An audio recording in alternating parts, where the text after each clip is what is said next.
So the queue system in the Faceit Pro League is honestly causing a lot of problems because people are seeing all these stacked teams play against all these unstacked teams. And the issue actually is because the way Faceit's queuing system works in general and in the Faceit Pro League, and it shouldn't be this way for the Faceit Pro League, but the way it works for the Faceit Pro League is the same way as it works for Faceit, which is they group players that have a high elo. For instance, Dazed has 2,392 elo, right? Right? So they group all the players that have the highest elo, and this is the last match that was played. And you can see this in any match. You'll see the same 2,232 for Rick's. If you look at Swags, he's 2,176. If you look at 6 elo, he has 2,161.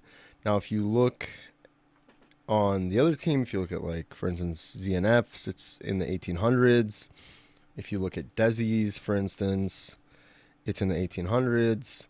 If you look at Ruru's elo, his elo is 2,000, which is, again, 200 less than anybody else there.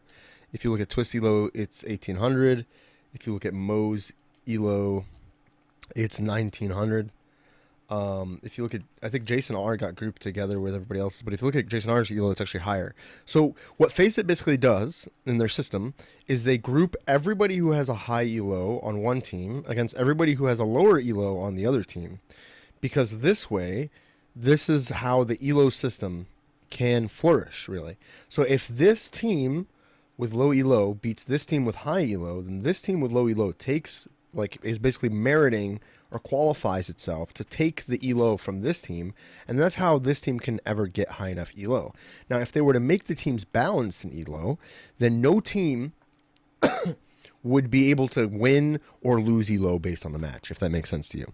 So if the elos were balanced, if let's say this team's average elo is 2,000 and this team's average elo is exactly 2,000 as well, then win, loss, or draw, the elos would stay the same.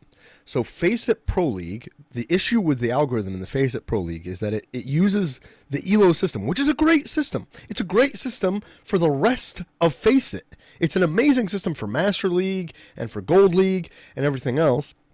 But you know, it's basically a system that doesn't work in the Faceit Pro League because these are all pro players. They don't really care for elo. They're not trying to get higher and higher elo.